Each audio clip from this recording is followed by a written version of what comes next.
Olá, tudo bem com você? Seja bem-vindo à lição da Escola Sabatina desta quarta-feira. Hoje nós vamos mergulhar em uma história intrigante do livro de Josué, capítulo 9. Ele nos desafia a pensar sobre escolhas, enganos e a graça de Deus. Raabe e os gibeonitas usaram meios não convencionais para buscar proteção, mas suas ações trazem lições profundas para nós nos dias de hoje. Então, pegue a sua Bíblia, prepare o coração e vamos juntos descobrir como viver em harmonia com os princípios de Deus. Valores conflitantes. Leia Josué 9, 1 a 20. Quais são as semelhanças e diferenças entre a história de Raabe e dos gibeonitas? Por que eles são relevantes? Veja bem, aqui no capítulo 9 de Josué, os reis cananeus, temendo o avanço de Israel, formaram uma coalizão para lutar contra o povo de Deus. Mas os gibeonitas, moradores de uma cidade cananeia, escolheram um caminho diferente. Decidiram fazer uma aliança com Israel. Por isso, eles usaram um plano astuto. Fingiram ser embaixadores de um povo distante, fora da terra prometida, usando roupas velhas, pão mofado e outros gastos para enganar os israelitas. Então nós temos Raabe e os gibeonitas, semelhanças e diferenças. A história dos gibeonitas lembra a de Raabe, que estudamos anteriormente. Tanto Raabe quanto os gibeonitas reconheceram o poder de Deus de Israel. Eles sabiam que as vitórias de Israel, como a libertação do Egito, a derrota dos reis de Og e Seom, eram obra do Senhor.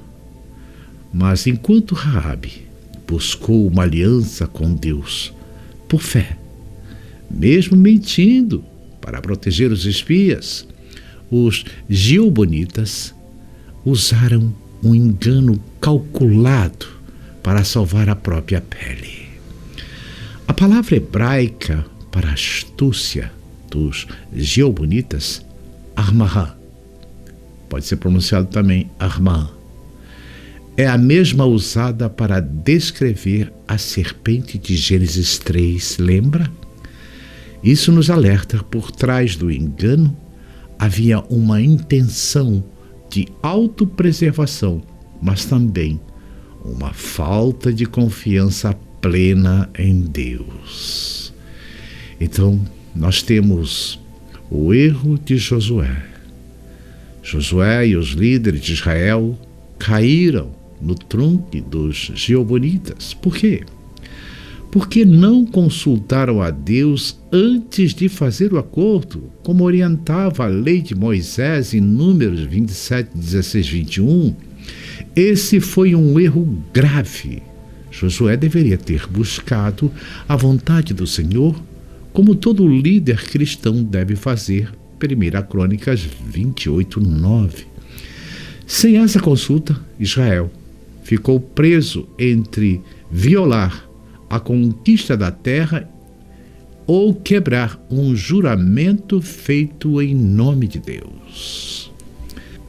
E isso nos traz lições para os dias de hoje. Essa história nos faz refletir. Já estivemos em situações onde dois valores bíblicos pareciam entrar em conflito? Por exemplo, ser honesto, mas ao mesmo tempo querer proteger alguém? ou tomar uma decisão importante sem buscar a direção de Deus? Assim como Josué, podemos ser enganados se não orarmos e buscarmos a vontade do Senhor primeiro. Hoje, Satanás ainda usa pessoas, situações para nos desviar com planos astutos, como fez com os gibeonitas. Quantas vezes somos tentados a confiar em nossas próprias ideias ou em promessas que parecem boas, mas elas não vêm de Deus? A advertência é clara. Precisamos estar atentos e buscar primeiro a orientação divina em cada decisão que devemos tomar. A graça de Deus em ação. Apesar do engano, Deus mostrou sua graça. Os gibeonitas, mesmo com suas mentiras, foram incluídos no povo de Deus, assim como Raabe. Isso nos lembra que a graça divina alcança até os mais imperfeitos, desde que haja um coração disposto a se render ao plano de Deus. Então nós temos uma pergunta para refletir. Você e eu já tomamos uma decisão sem consultar a Deus e depois percebemos que poderíamos ter evitado um grande problema? Como podemos aprender e buscar a vontade do Senhor em nossas escolhas diárias? Amigos, a história dos gibeonitas é um alerta para nós hoje. Vivemos em tempos em que os planos astutos de Satanás estão por toda parte, nos líderes políticos, governantes e todos os lados, nas redes sociais, nas conversas, nas decisões que parecem inofensivas. Assim como Josué, podemos ser enganados se não buscarmos a Deus. A Bíblia nos diz, em 2 Coríntios 2,11, para não ignorarmos os ardes do inimigo.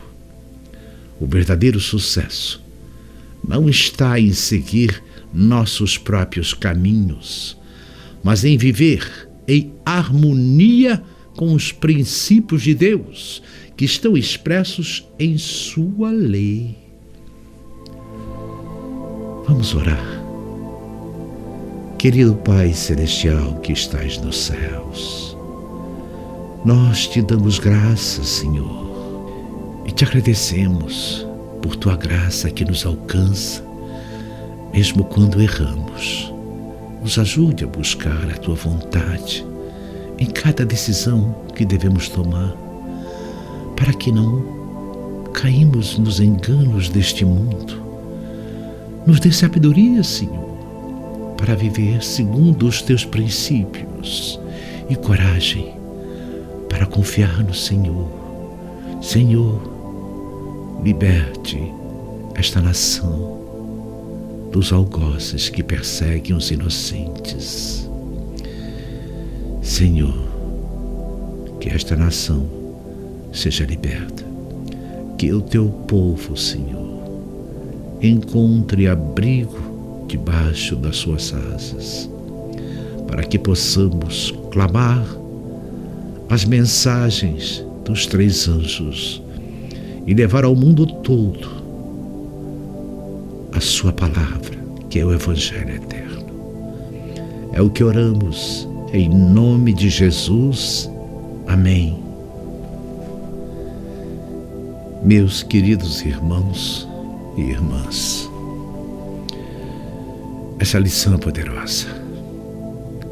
A graça de Deus nos inclui, mas Ele nos chama a viver com sabedoria, com vigilância, especialmente nesses últimos dias, enquanto nos preparamos para o fim do tempo e do fechamento da porta da graça. Nós não queremos sofrer as 7 pragas de Apocalipse 16, mas estar firmes com Jesus, selados pelo selo de Deus vivo em nossas testas. Então, não perca a lição de amanhã, quando veremos o desfecho dessa história, como a graça surpreendente de Deus. Se inscreva nos nossos canais TV da Bíblia, aqui no YouTube, no Eco Brasil do X. Deixe o seu comentário, sua oração, seu pedido, seu testemunho e o seu like, tá bom? Então, até amanhã e que o Senhor vos abençoe.